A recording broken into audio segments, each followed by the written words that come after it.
Hi, guys. Welcome to another week. This week, we're looking at nutrition again, and we're going to close out with trying to really take some of the information that you have thought about and also suggest some really practical, some really useful applications and considerations for you to make your own eating habits a little more healthy.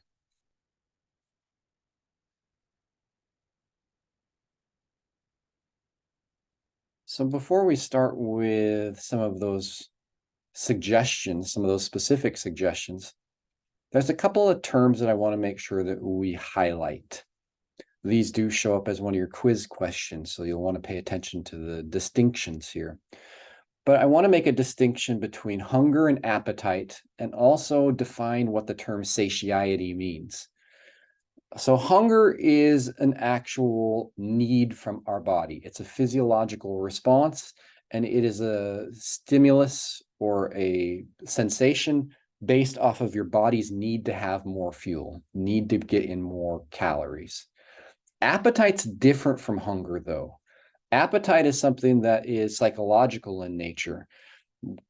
Your appetite is stimulated by a whole bunch of things, not necessarily by a need for more calories, but rather by seeing foods that we really are attracted to, by our own personal emotional state, by social cues that are happening in the environment around us.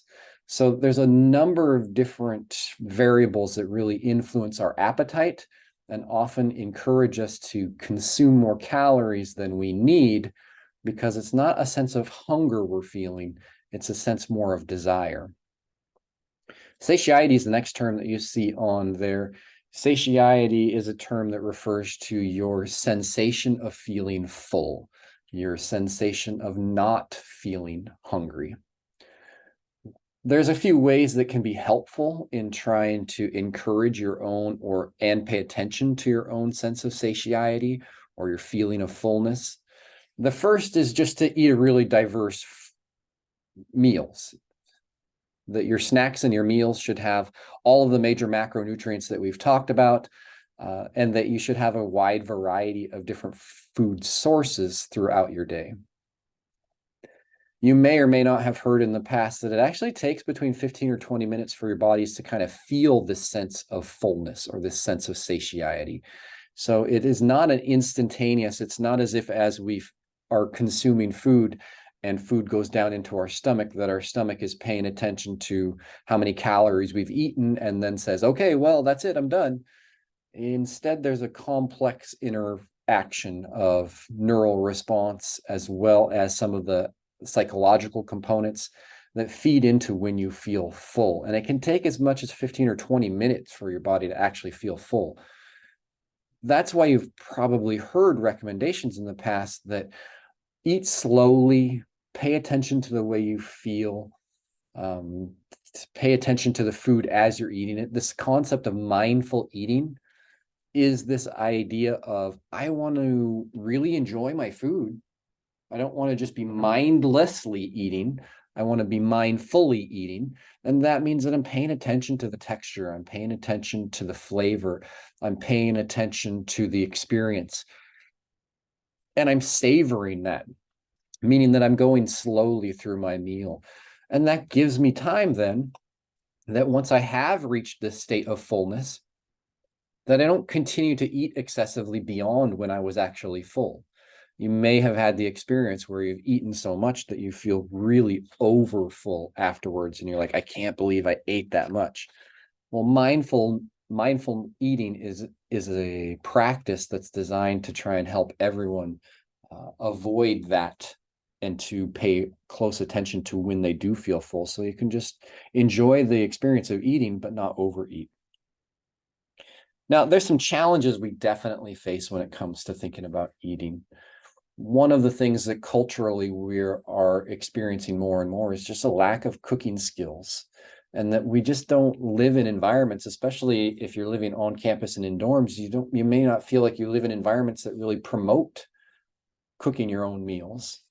Even if you're living in an apartment or in other spaces, if you're sharing that space with multiple other roommates, it can just feel like we're not in a space where we feel as comfortable cooking, or we may not feel comfortable with our own skill set in cooking. Pile on top of that the need for convenience with really busy schedules, the need to find food that we feel is cost effective, and then the definite influence of the food industry to try and cater to what it is that we prefer. They're constantly working to manufacture foods that really trigger many of our taste preferences, but don't necessarily really build us any nutritional value. We've talked in the past about carbs and simple sugars, and one of the big things I just want to highlight again is that when we're talking about simple sugars, the naturally occurring sugars that God put into the foods that He created for us are processed very differently than added sugar is within our own diet. The big challenge that we have is not so much with simple sugars or simple carbs, it's more with added sugar, where food manufacturers have just recognizing that one of our taste preferences is for sweet foods, they add in lots of extra sugar just to build that flavor, but it doesn't offer anything in the way of other nutrients. So it really decreases the nutritional value, even though it may taste better to us. So this is one of the challenges that processed foods have. Along with added sugars, we also oftentimes see a lot of added salt. We also see a higher fat content in food. And amongst these variables, or amongst these ingredients that are going into so many of our processed foods, we're seeing that those processed foods really encourage our body to be in an inflamed state, that we have systemic body inflammation. And there's this blocking of a hormone that's known as leptin that indicates whether you feel full or whether you don't feel full, that influences your senses of satiety. So processed foods are really creating some challenges for us. So if we're looking to limit processed foods, what can we do? What are some of those tangible, what are some of those practical suggestions?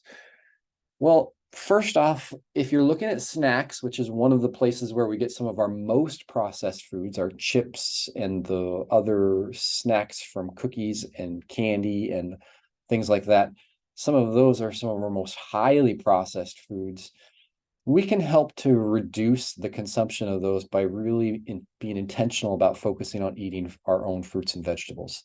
Pick the ones you like, find the ones that you enjoy more and that are packaged or produced or available to you in ways that are convenient for you. But focusing on eating your fruits and vegetables as your snack is a really good strategy. Other strategies that are really helpful is looking at the food label itself.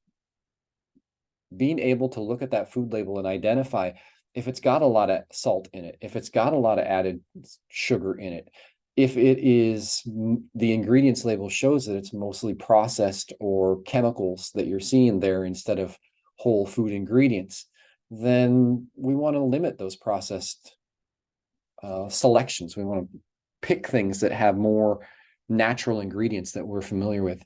And specific to sugars, we want to be trying to make sure that we're not consuming more than 25 grams of added sugar each day. So you'll see that highlighted in the food labels as you are paying more attention to them. It also helps if we are working on building our own cooking skills. So cooking dinner as often as possible is a very valuable strategy to take on. To help with that, just planning out your own meals across the week can be really, really helpful. But I would encourage you not to try and plan out or take on the responsibility of planning out an entire week worth of meals if that's a new practice to you. If you're just starting and you're thinking about how do I limit my processed foods, think about entering into that slowly and planning on a couple of meals for the first week. And then across time, you can build that up as your confidence and your abilities continue to grow. Don't forget also that those fruits and veggies, while canned and frozen, are actually really healthy for you as long as we're paying attention to how they're packaged. If we go shopping weekly for fresh foods, there's a greater encouragement for us to eat some of those fresh foods. If we look at a specific meal, though, and we want to pay attention to just some suggestions around how do we have healthier food choices around breakfast. We all know breakfast is a really important meal. For those who do eat breakfast, we can see research that indicates that it's going to improve your performance. It's actually going to reduce your cravings long term. It helps to establish and ramp up your metabolism earlier in the day. So there's a number of benefits to eating breakfast. Ideally, you'd like to try to be eating your breakfast within the first 2 hours of waking up. You should experiment a little bit with this based off of when your own workouts are. You may feel like, especially if you have a longer workout in the morning, that you need to postpone eating significant amounts. You might want to wake up, or when you wake up before your workout, you may want to have a snack, but saving breakfast may need to wait until after practice. But ideally, we try to eat within the first couple hours of waking up. If you find yourself in the morning feeling like you're constantly crunched for time, there are some suggestions that you can sort of initiate, some practices you can put into effect to try and help out. That could be just to make sure that you have the materials ready for a smoothie. Maybe you even put them into Ziploc bags and have multiple Ziploc bags just ready to pull out of the freezer and dump into your blender. You may enjoy granola bars. You may enjoy that fresh fruit that we've been encouraging you towards. So thinking about having quick options, if you find mornings are a time where you consistently feel rushed, then you need to plan around that. That could include making sure that you keep food in your dorm, because you may be waking up before food services are offering pieces. So if the barn isn't open yet, but you're waking up to get up for practices, think about what you're going to be eating the night before so that you're prepared the next morning. And again, we've tried to emphasize over and over again the idea and the need for maintaining some balance between carbs, fats, and proteins. Each of these is important and critical macronutrients for your growth, for your performance, for your recovery, all of those pieces. It'll also help you to if you limit your late night eating, will also help increase your sense of hunger when it comes time when you wake up in the morning, and that will help to encourage you towards healthy breakfast activities. Now, another meal that we can talk about, or maybe not necessarily a meal, but another important aspect of eating is snacking. And I want to make sure that we're saying clearly, like, snacking is not bad, but just like there is healthy eating and there is unhealthy eating, there can be healthy snacking and there can be unhealthy snacking. So snacking's, again, not a bad thing. It really helps to supplement some of the nutrition that you may have missed with meals. It can help with hunger. When we're looking at the timing of snacks, we want to really try to avoid some of the pitfalls. Oftentimes, snacking ends up being late at night or when we're just distracted or bored.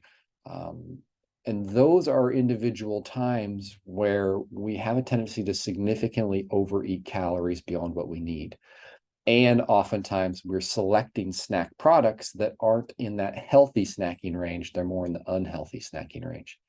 Similarly, if you let yourself get too hungry, you've missed dinner, you've gone to evening practice, or you've worked your late night shift, you get to the point where you feel like, oh man, I just forgot to eat and I forgot to eat. And now I'm so hungry, that we have a tendency to just significantly overconsume calories beyond what we actually need. So how can we move our snacking practices to being healthy snacking instead of unhealthy snacking? Well, first is just focus on good quality foods. So again, fruits, veggies, nuts, all of those we've encouraged in the past. Popcorn's a really healthy option as long as you're not bathing it in butters and salts and flavorings. So just whole popcorn without any additives is a really, really healthy snack for you compared to many of the other things that we could select. It'll also help just with that sense of satiety if you're drinking water before you're snacking. So if you're helping to add volume to the stomach, that's one of the sensory pieces that sends information back telling you when you're full. So if we drink water before snacking, that's really, really helpful.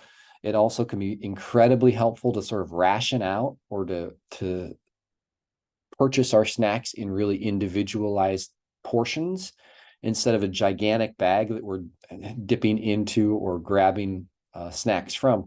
We have a tendency to really over-consume calories when the bag or the serving is really large. Whereas we can avoid that by either picking already individually packaged or by taking a large bag because of its cost savings and putting it into smaller and smaller serving pieces.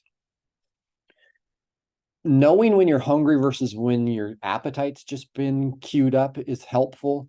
If you're listening to your hunger cues, snack when you're hungry. But if you're just bored, then use something that's really low calorie, like gums or mints. And if you are having cravings for something that's just not one of the most healthy versions of a snack, you don't have to avoid that completely. A better strategy would be to add into that something that's really healthy to go along with it. So something that's going to add more bulk to what you're eating, that's going to add more nutrition to what you're eating, and it's going to add just more volume to what you're eating so that your stomach and your body feels the sense of fullness faster. Fruits and vegetables obviously have shown up over and over and over again, and you've heard this undoubtedly since middle school, if not even earlier than that. Fruits and vegetables are just really critical for our health. The problem is that we're not consuming them, and you may not be consuming them in adequate amounts. They're going to provide so many forms of essential vitamins and minerals. They're going to provide soluble and insoluble fiber. They're going to provide other active ingredients referred to as phytochemicals that are valuable to our health and well-being. So if you're still trying to figure out more effective strategies for yourself, you know that fruits and vegetables are important, but you haven't found ways to really incorporate them well, here's a few more suggestions. Here's a few tangible things that you could try implementing. First, frozen and canned fruits and vegetables are not bad for you. They're actually significantly healthier. In some cases, some of those frozen vegetables and frozen fruits can have more nutrients than some of your fresh fruits because they've been flash frozen in the field and they haven't been exposed to longer term out on shelves or being shipped in pretty warm environments that could have degraded some of those vitamin content. So it's not bad to have frozen or canned fruits. They're actually really healthy as long as we're paying attention to how they're packed. So you want to be looking for them to be packed in a low sodium and a no syrup type environment. We don't want them to be adding a lot of salt. We don't want them to be adding a lot of sugar to our fruits and vegetables.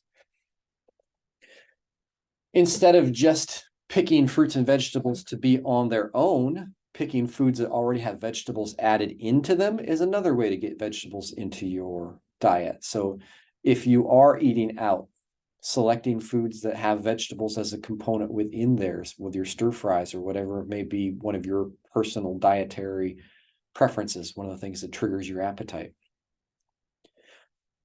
Consuming dried fruit is a really, really good idea, really convenient, lasts a long time, easy to carry around.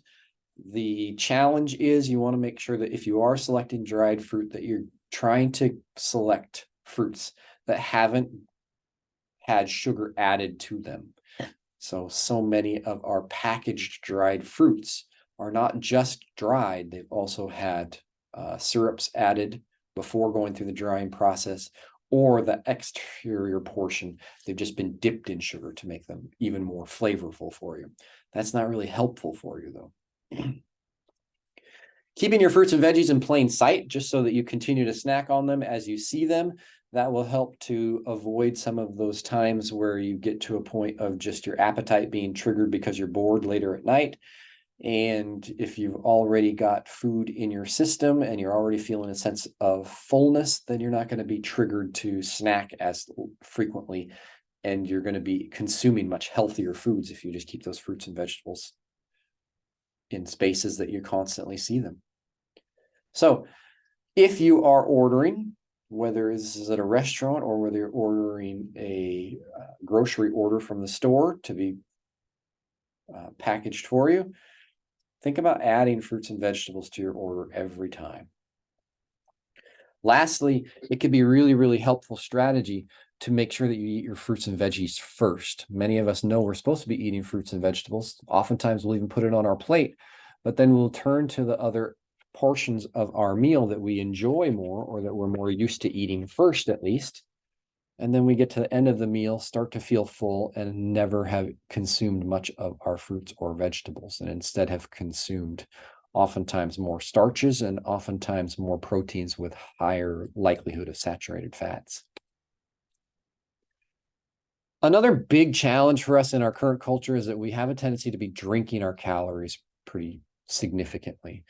So when we are getting a lot of calories from the things that we drink, that typically means that we're not getting much of anything else. We're getting calories, but we're not getting nutrition. So as you think about sodas and lattes and coffee and fruit drinks and all of those that are listed there, those all are going to provide a significant amount of calories, but none of them provides any significant amount of nutritional value. So how can we try to avoid drinking excess calories? Well, one of the best strategies would just be to drink water first. So if you are at a restaurant or if you're sitting down for your meal, maybe your soda or coffee or fruit juice or whatever it may be is something that is a part of your meal and a part of your tradition. That's okay. Have that with your meal, but have 1 or 2 glasses of water before you consume anything else that you drink, and that's going to reduce the amount that you want to drink of those other beverages. If you're drinking alcohol, make sure you're drinking water between drinks. That will help to not only dilute the alcohol, but reduce the amount of total alcohol consumption that you take in. If you're drinking fruit juices, look for 100% fruit juices. We're really not looking for cocktails, fruit cocktails, or fruit flavored drinks. If you do spend time to look at the nutrition facts panel for those, you're going to see the added sugars on those is just incredible many times. If you're looking to try and reduce your soda consumption or even replace soda completely, then there are so many flavored waters out now that you will find multiple options, and maybe you'll find multiple flavors that you really appreciate. If you are a person who really feels like they need their caffeine and really love their coffee, then look to get those coffee beverages with really limiting your add-ins. Limit the amount of chocolates, the amount of syrups, the amount of creams, the amount of add-ins that we put into our coffee beverages. And for your smoothies, you probably may be participating in this suggestion already, but use real fruit. Use real fruit within those. Now, I'd mentioned earlier that meal prepping can be a really helpful suggestion, but it's one that I would really encourage you to be careful about not diving too deeply into. It's a great practice to begin, but it also can feel overwhelming if you're trying to take on an entire week for the very first time. So we know that cooking at home and using fresh ingredients is going to be significantly healthier than eating out. Knowing that, planning for a few meals or doing some meal prepping is a really great strategy to help with your nutrition. Many people who do meal prepping like to spend extra time on the weekend or whichever day of the week you feel like is less committed from your schedule standpoint, and plan out for that week what they're going to be eating, and to also pre-package or pre-make some of the components or maybe an entire meal that they're going to be consuming repeatedly throughout that week. Again, I would say it'd be really valuable. This is a really, really valuable skill and practice for you to be intentional and mindful and thoughtful about what you're going to be eating. But don't take on 7 days and 3 meals a day. Start with just 1 or 2 meals each week, then slowly build yourself up. I would suggest thinking about, I'm going to assume that the weekend is a reference point that I'm going to use for meal prepping.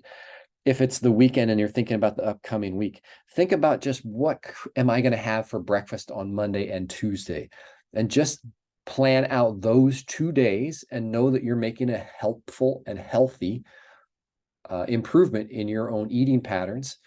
Carry that through for the next week, 2 weeks, 3 weeks, then try adding in another meal and slowly start building up.